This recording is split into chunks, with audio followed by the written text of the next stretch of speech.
하나님께서 이 시간 우리 모두를 이곳으로 불러주신 줄 믿습니다. 주께서 베푸신 이 은혜의 자리에 하나님의 크신 은혜와 평안이 가득하시기를 축복드립니다. 오늘 우리는 참 풍요로운 시대를 살아가고 있습니다. 불과 20, 30년 전, 60년대, 70년대를 생각해 보게 되면 먹을 것이 없고 또 입을 것이 없으며 기본적인 생활 필수품조차 없어서 참 힘들고 고통스러운 시대를 살아갔던 분들이 계시죠. 하지만 지금 어떻습니까? 오히려 부족함보다는 풍요로운 시대를 살아가고 있죠. 과거는 배고파서 문제였습니다. 그래서 영양실조라고 하는 질병 때문에 병드는 이들도 있었고 병원을 찾는 이들도 있었습니다. 그런데 요즘은 영양실조보다 더 많은 병이 있는데요. 과식 혹은 소화불량, 비만 이러한 문제들로 인해 병원을 더 찾는다고 합니다. 못 먹어서가 아니라 너무 많이 먹어서 그래서 문제가 시작된다라고 하죠. 이러한 시대에 우리에게 필요한 게 있다면 그 무엇보다 절제라고 하는 열매입니다. 이 성령의 9가지 열매를 우리는 하나둘씩 살펴보았습니다. 사랑, 희락, 화평, 오래 참음, 자비, 양성, 충성, 온유, 그리고 오늘 마지막 절제의 성령의 9번째 열매를 살펴보려고 합니다. 9번째 열매가 절제라고 하니 그 의미적으로 다른 열매에 비해서 매우 좀 가볍게 여겨지거나 덜 중요해서 9번째에 배치되었다라고 생각할 수 있습니다. 하지만 어떠한 열매보다 중요하고 귀한 열매가 절제의 열매입니다. 앞서 8가지 열매들을 다 살펴보았지만 그 열매가 더 빛나고 아름답게 맺어지기 위해서는 반드시 절제라고 하는 열매가 있어야 하는 것이죠. 그래서 마치 이 8가지 각각의 열매를 담는 예쁜 그릇과도 같다라고 표현할 수 있습니다. 성경에서 말하고 있는 이 절제라고 하는 단어는 헬라어의 에크라테이아라고 하는 단어를 사용하고 있습니다. 이 단어는 이 접두사인 n이라고 하는 단어와 크라토스라고 하는 힘 혹은 가능성이라고 하는 단어가 합쳐진 합성어입니다. 그 어원의 뜻은 어떤 힘 안에 있을 때에라는 의미가 담겨 있죠. 그러니까 힘 안에 통제되어 있다는 것입니다. 마음대로 행동하는 것이 아니라 힘과 그 능력 안에 있다라는 것이죠. 영어로 self-control이라고 하는데요. 스스로 자신을 통제한다라는 것입니다. 여러분, 내 자신을 통제하는 게 쉬운 일입니까? 여러분 스스로가 여러분을 통제하는 게 참 어렵고 힘든 일 아닙니까? 아무리 다짐하고 결단하고 결심해 보지만 그 마음들이 쉽게 흔들리는 게 우리 모두의 연약함 아니겠습니까? 절제도 다르지 않습니다. 절제하며 살아가야 한다는 거 누가 모르겠습니까? 그런데 말처럼 쉽지 않다는 것이죠. 왜냐하면 이 절제할 수 있는 힘, 능력이 필요하다라는 것이죠. 세상의 사람들은 단순히 욕망을 억누르고 참고 견디는 것을 절제라고 말한다면 성경이 말하고 있는 절제의 더 큰 의미는 이 하나님의 거대한 목적 안에서 우리에게 주어진 것들을 참고 견디는 것입니다. 이를 가리켜 절제, 즉 자기 통제, 자기 절제라고 하죠. 그러니까 하나님의 거대한 능력 안에서 행하는 것입니다. 그래서 성령의 열매이기도 하죠. 안타깝게도 자기 절제, 그 성령의 능력 안에서 행하지 못했던 사람들이 성경에 기록되어 있는데 대표적인 사람이 바로 사울입니다. 사무엘상 19장에 말씀해 보시면 사울이 다윗을 끊임없이 죽이려 합니다. 이 사람을 죽인다고 하는 것이 어찌 쉬운 일이겠습니까? 그래서 마음속에 결단하고 결심하죠. 내가 결코 죽이지 않겠다. 특별히 사울의 아들이었던 요나단이 아버지 그렇게 해서는 안 됩니다. 다윗이 어떤 사람입니까? 이 나라 민족을 위해서 맞서 싸웠던 용감한 장수 아닙니까? 그런데 어떻게 우리가 그를 죽이려 하십니까? 그렇게 해서는 안 됩니다라고 말하죠. 아들의 이야기를 들었던 사울이 그래 결코 죽이지 않으마, 내 결단하마, 결심하마, 이러한 마음을 고백합니다. 그런데 그 결단과 결심이 아주 잠깐의 순간이었습니다. 또다시 다윗을 본 순간 사울은 손에 곁에 있었던 사람의 창을 빼어서 그 창을 다윗에게 던지게 되죠. 죽이려 합니다. 그는 철저하게 자신을 통제하지 못했습니다. 자신의 감정을 절제하지 못했습니다.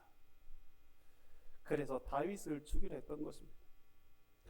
이와 반대로 자기 자신을 잘 다스리고 절제했던 대표적인 사람이 있습니다. 그가 바로 세례 요한이죠. 신약 성경에 등장하는 세례 요한은 아주 대단한 사람이었습니다. 예수님보다 6개월 먼저 이 땅에 그 사역을 감당하게 되는데요. 주변에 많은 사람들이 세례 요한을 바라보며 야, 저 사람이 구원자다, 메시아다, 하나님의 사람이다라고 말하리만큼 칭찬하고 환호하였습니다. 세례 요한의 인기가 얼마나 대단했는지 하늘을 찌를 듯하고 수많은 사람들이 세례 요한 곁에 몰려들기 시작하죠. 그리고 주변의 사람들이 이야기합니다. 당신이 진정한 우리의 지도자요 메시아입니다 라고 평가하며 그를 따르기 시작합니다. 하지만 세례 요한은 분명히 알았습니다. 내가 어떤 사람인지를 알았습니다. 그래서 그는 늘 고백하기를 나는 그리스도가 아니요 나는 그의 앞에 보내심을 받은 자에 불과하다. 나는 그분의 신발끈도 메울 수 없다라는 그러한 마음으로 그는 분명히 고백하였습니다. 자기 자신의 자리를 알았고 그 자리에서 만족하며 절제할 줄 아는 사람이었습니다. 이 세례 요한 못지않게 자신을 철저하게 절제하며 통제했던 셀프 컨트롤했던 사람이 바로 바울입니다. 바울은 우리와 같은 성정의 사람에 불과했지만 그는 철저하게 하나님의 능력 안에서 자신을 절제하며 살아갔습니다. 처음부터 그렇게 살아갔던 사람은 아니었습니다. 우리가 이 바울의 과거를 잘 알고 있기에 기억해 본다면 믿는 사람을 박해하고 교회를 핍박하였던, 자신의 감정조차 통제하지 못했던 그런 사람이었습니다. 그런데 그 바울이 하나님의 그 능력 안에서 변화가 되게 되었는데요. 그 바울이 죽은 사람도 살리게 되죠. 많은 은사와 능력으로 수많은 병자들을 고쳐내었습니다. 그러면서 자신은 육체의 가시를 가지고 살았습니다. 3번이나 그 가시를 제거해달라고 기도했지만 하나님께서 내 은혜가 내게 족하다라고 말할 때에 바울은 고백하였습니다. 나의 나된 것은 하나님의 은혜다. 수많은 사람들이 그를 위대하게 지켜본 바라보았지만 바울은 철저하게 내가 육체의 가시를 지니고 살아간다 하더라도 나의 나된 것은 하나님의 은혜입니다 고백하며 자신을 다스리고 통제하고 절제할 줄 아는 사람이었습니다. 그리고 오늘 본문 말씀을 통하여 함께 믿음을 걸어가는 우리들도 그러한 절제의 삶을 살아가야 한다라고 권면하고 있는데요. 이를 가르치기 위하여 한 가지 비유를 통하여 우리에게 말하고 있습니다. 그 비유의 내용이 오늘 본문에 기록되어 있는 이 운동장에서 달리기를 하는 운동선수와 같다라고 말하죠. 그러니까 저와 여러분이 하루하루 호흡하며 살아가는데 운동장에서 달리기를 하는 운동선수와 같다라고 말하고 있습니다. 그런데 그 선수에게 필요한 게 무엇이냐? 바로 절제의 삶이라는 것이죠. 오늘 바울은 이 비유를 통하여 우리가 이 땅에서 운동선수의 모습처럼 절제의 삶을 살아가기를 권면하고 있습니다. 자, 그렇다면 성경이 말하고 있는 절제의 사람은 도대체 구체적으로 어떤 모습일까요? 오늘 그 은혜를 함께 나누려 합니다. 첫 번째, 절제의 사람은 불편함을 감당하는 사람입니다. 절제의 사람은 뭘 감당한다고요? 불편함을 감당하는 사람입니다. 오늘 본문 25절 말씀해 보시면 이기기를 다투는 자마다 모든 일에 절제한다라고 소개하죠. 바울은 운동선수를 예로 들면서 이기기를 다투는 사람, 경쟁하는 사람은 모든 일에 절제해야만 한다라고 소개하고 있습니다. 여러분, 우리 주변에서 볼 때에 사실 운동선수만큼 자신을 절제하는 사람이 어디 있습니까? 운동하는 사람은 철저하게 자신을 절제하며 통제하며 살아갑니다. 제 주변에도 딸이 체조를 하는 이 목사님 계셨는데요. 딸 아이의 이야기를 들으면 참 대단하다는 생각이 절로 들더라고요. 아이가 체조를 하니까 이 체중 감량에 민감한데 밥 한 끼 먹는 게 굉장한 고민거리라는 거예요. 그래서 밥을 한 번 먹었는데 먹고 저울에 올라가 보니 몸무게가 500g이 늘었다는 거예요. 500g. 500g이면 그냥 물 한 모금 마신 정도가 될 수 있을 정도 같아요. 그런데 그 500g이 늘었다고 눈물 흘리면서 밤새 살을 빼면서 운동하고 잠을 이룬다는 거예요. 그렇게 자신을 관리한다는 거예요. 1kg 쪄도 전혀 감각 없이 잠들며 살아가는 게 우리 모습인데 운동선수는 철저히 그렇게 살아가야만 합니다. 사실 운동선수는 그래서 늘 체중 감량 때문에 힘겨운 고된 시간을 보내야만 합니다. 다른 일도 마찬가지겠지만 운동선수는 철저하게 자신을 통제하다 보니까요, 쉬고 싶을 때 쉴 수 없습니다. 끊임없이 정해진 시간에 나가서 운동해야 되고, 또 놀고 싶을 때도 아마 분명히 자식이 주어진 그 일에 최선을 다해 살아가야만 합니다. 여러분, 운동선수가 이와 같이 이러한 여러 가지의 일들 앞에 철저하게 자신을 절제하는 이유가 있다면 무엇이겠습니까? 그것은 바로 목표가 분명하기 때문입니다. 그러니까 4년 후에 올림픽 혹은 4년 후에 월드컵, 아시안게임 이런 분명한 목표, 경기, 대회가 있기 때문에 그때는 철저하게 자신을 통제하고 다스리는 것입니다. 목표가 있는 사람들은 다스리는 것이죠. 절제하는 것입니다. 그래서 간혹 선수들 가운데도 비시즌이라고 하죠. 운동 시즌이 아닌 경우에는 더러 이렇게 살이 찌는 경우도 더러 종종 볼 수 있습니다. 그런데 시즌이 되고 그 시기가 되면 철저하게 자신을 통제하며 절제하는 삶을 살아갑니다. 하고 싶은 게 얼마나 많겠습니까? 그런데 하고 싶은 것, 편안한 삶, 이 모든 것들을 다 내려놓고 포기하며 살아가는 것이죠. 그런데 운동선수만이 그렇게 살아가는 것이 아닙니다. 예수 믿고 신앙생활하는 우리들도 편안한 삶이 아니라 때로는 참 불편한 삶을 살아가야 할 때가 많습니다. 아니, 사실 예수 믿는다라고 하는 것은요, 불편한 삶의 연속입니다. 생각해 보십시오. 성경은 우리에게 계속해서 불편한 길을 선택하라고 말하죠. 수많은 사람들이 넓은 길로 나아가려 합니다. 그 길이 보기에도 좋고 화려해 보이기 때문이기도 하죠. 그런데 성경은 우리에게 어떻게 말씀합니까? 넓은 길이 아니라 어떤 길로요? 좁은 길로 가라 말씀합니다. 세상의 흐름이 아니라 그 흐름을 거스르며 살아가라고 말하고 있습니다.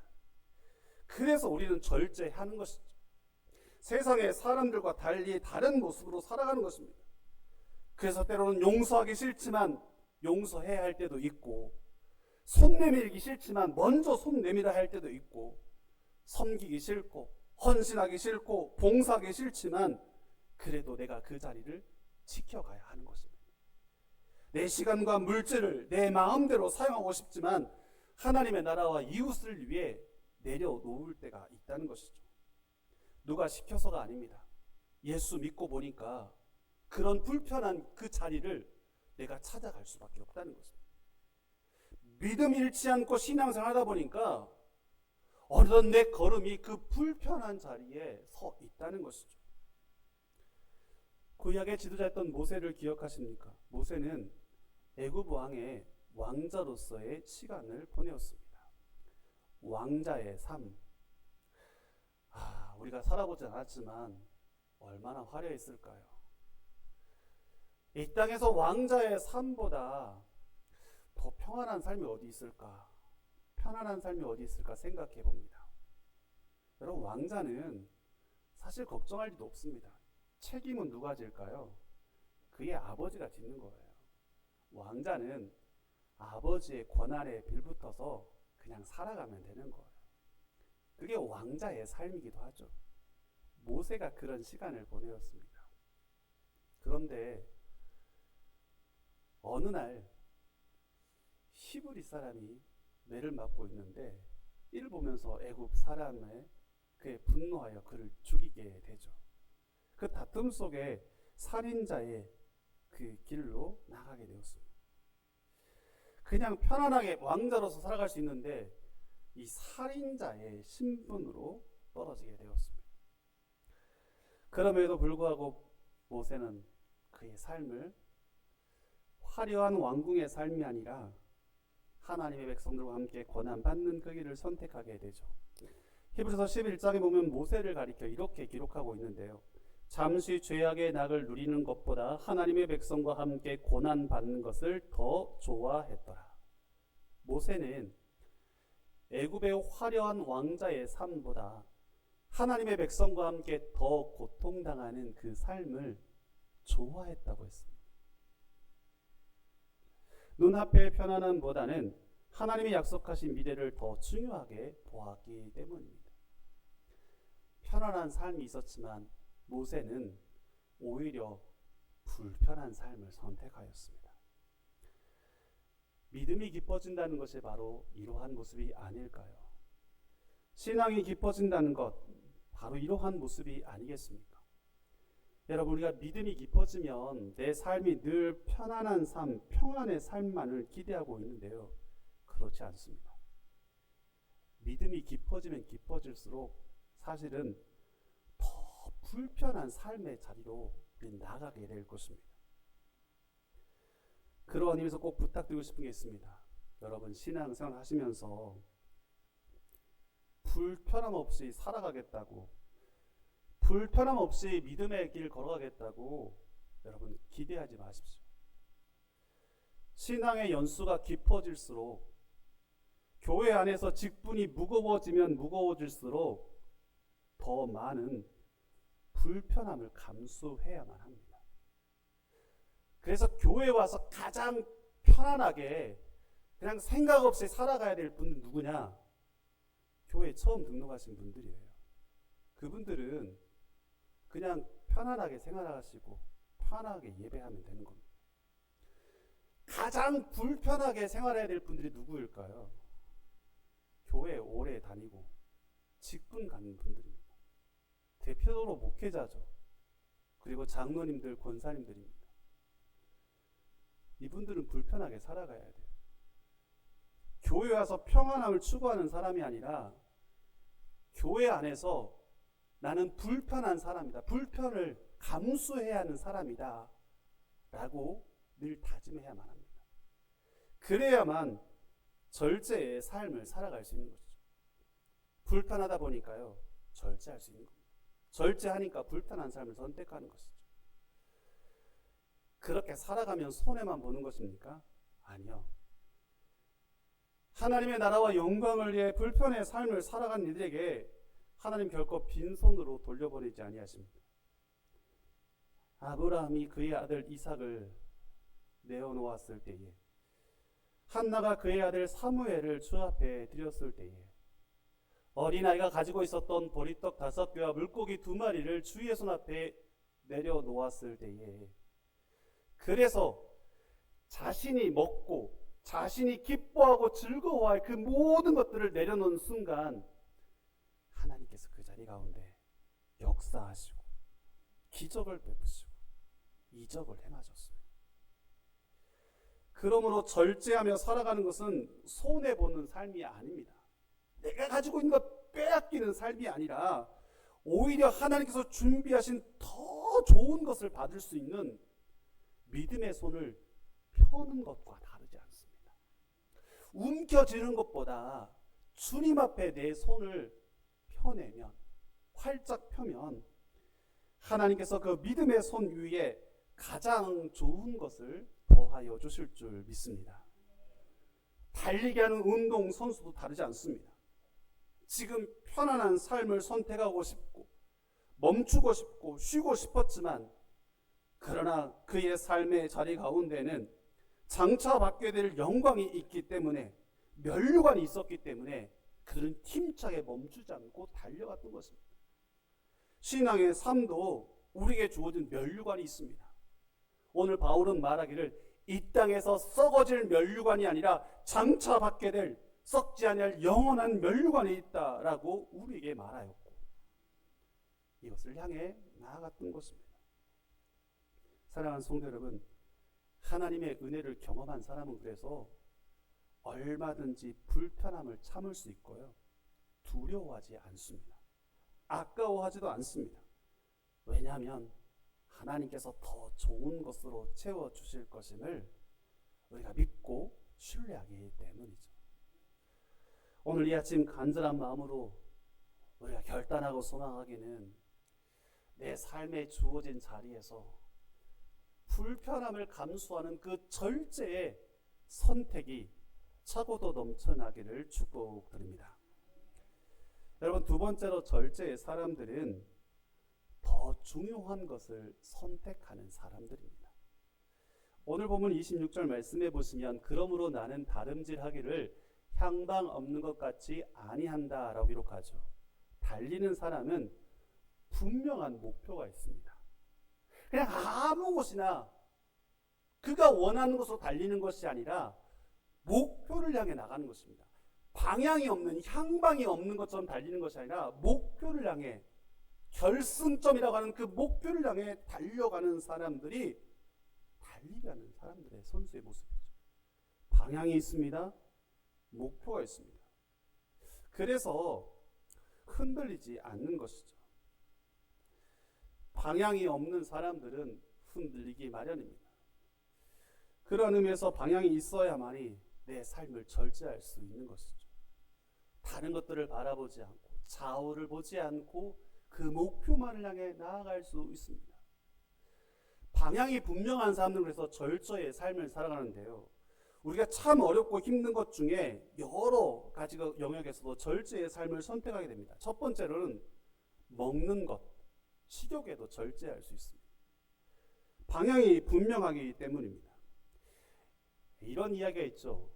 어느 날 돼지들이 이 사람들에게 몰려와서 항의를 하기 시작했다라고 합니다. 사람들 가운데 과식하는 사람들 가리켜 저 돼지같이 먹는다라고 이렇게 손가락질하니 이 돼지들 입장에서는 매우 억울하다라는 이야기였습니다. 사실 돼지들은 자신들의 위의 70% 정도만을 먹는다라고 하죠. 그러다 보니까 배가 부르면 더 이상 먹지 않습니다. 그런데 사람들을 보니 저 사람들은 배가 불러도 약을 먹으면서까지 계속해서 끊임없이 먹고 있으니 돼지처럼 먹는다라는 말은 앞뒤가 맞지 않는다라고 하며 억울한 마음으로 사람들에게 항의했다라고 합니다. 물론 그 일이 가능하겠습니까마는 사실 정말 지켜보면 돼지뿐만 아니라 다른 동물도 다르지 않습니다. 동물의 왕국이라고 하는 TV 프로를 가끔씩 보면요, 사자와 초식 동물이 함께 거닐고 있는 모습을 볼 수 있습니다. 사자는 동물을 잡아먹고 살아가죠. 육식 동물입니다. 그런데 어떻게 그 곁에 다른 초식 동물, 풀을 뜯고 있는 동물들이 함께 할 수 있습니까? 사자 역시 다르지 않는 것은 그가 다른 동물을 잡아먹는 이유는 배고픔 때문입니다. 그런데 배가 부른 순간 그 옆에 아무리 다른 동물도 지나가도 거들떠보지도 않습니다. 내버려 두는 것이죠. 야구 강식이라고 하지만 사자조차, 배부른 사자조차 다른 동물들을 공격하지 않는다라는 것입니다. 그런데 인간 어떻습니까? 배가 불러도 계속해서 먹습니다. 심지어 소화불량이라고 말하면서 소화제를 먹으면서까지 먹기를 두려워하지 않습니다. 그게 인간의 탐욕의 모습이죠. 절제의 삶이 가장 필요한 모습이기도 합니다. 또 우리가 절제해야 될 게 있는데 그것은 바로 시간의 절제입니다. 시간의 절제. 우리는 사람들 만날 때마다 너무 바빠요, 시간이 없어요 라고 말하곤 하죠. 정말 시간이 없는 것입니까? 시간이 없어서가 아니라 시간의 절제를 못해서입니다. 정말 사용해야 될 그 일에 그 시간을 사용하지 않고 엉뚱한 일에 시간을 사용하다 보니 시간이 부족한 것이죠. 더 중요한 일이 있음에도 불구하고 덜 중요한 일에 우리의 시간을 사용하고 낭비합니다. 그러니 우리는 시간의 절제가 필요하죠. 욕심의 절제도 필요합니다. 갖고 싶은 것, 이루고 싶은 것, 인정받고 싶은 것의 절제가 필요하다는 것이죠. 방향과 목표가 분명하지 않기 때문에 이 모든 것을 다 가지려 합니다. 방향이 분명하고 목표가 분명하면 어떤 것은 포기하고 내려놓고 거절할 수 있다는 것이죠. 그래서 절제할 수 있습니다. 그런데 이보다 더 중요한 절제가 필요한데요. 그것은 바로 우리의 말의 절제입니다. 먹는 것도 절제해야 되고 시간도 절제해야 되고 우리의 욕심도 절제해야겠지만 말의 절제는 더더욱 필요합니다. 말하고 싶다고 해서 다 말하는 것이 아니라 때로는 절제해야 하는 것이죠. 그래서 침묵이 필요한 것입니다. 침묵은 금이다 라고 말하는 것은 말할 이야기가 없어서가 아니라 말할 수 있지만 참고 절제하는 것입니다. 왜 침묵하는 것이 절제의 힘일까요?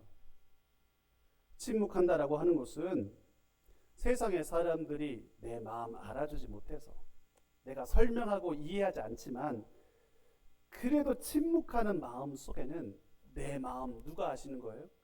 하나님이 알고 계신다는 거예요. 그러니까 세상 사람들 앞에서는 침묵하는 것이고 하나님 앞에서는 고백하는 것입니다. 사람들에게 인정받으려 하기보다는 하나님을 신뢰하며 잠잠히 자신을 다스릴 수 있는 것, 이것이 바로 말의 절제인 것이죠. 성경은 이 말의 절제가 얼마나 위대한지 이 말의 절제를 하는 것이 지혜로운 삶의 모습이라고 말하고 있습니다. 잠언서 10장 19절 말씀인데요. 말이 많으면 허물을 면하기 어려우나 그 입술을 제어하는 자는 지혜가 있느니라. 입술을 제어하는 사람들은 지혜가 있다고 말하고 있습니다. 말을 많이 하면 허물을 면하기는 어렵습니다. 그래서 참 저도 조심스럽습니다. 어느 누구보다 말을 많이 하다 보니까 혹시라도 하지 말아야 될 말들을 하지 않는가. 이 말의 허물을 면하기가 어려운데 그래서 더 많은 침묵의 시간들이 필요하기도 하죠. 여러분 혹시 개영배라고 하는 잔을 아십니까? 개영배, 사람 이름처럼 들리지만 이 개영배라고 하는 것은 술잔의 이름입니다. 술잔. 이 개영배는 가득 참을 경계하는 술잔이기도 하는데요. 이 술잔은 매우 독특한 구조를 이루고 있습니다.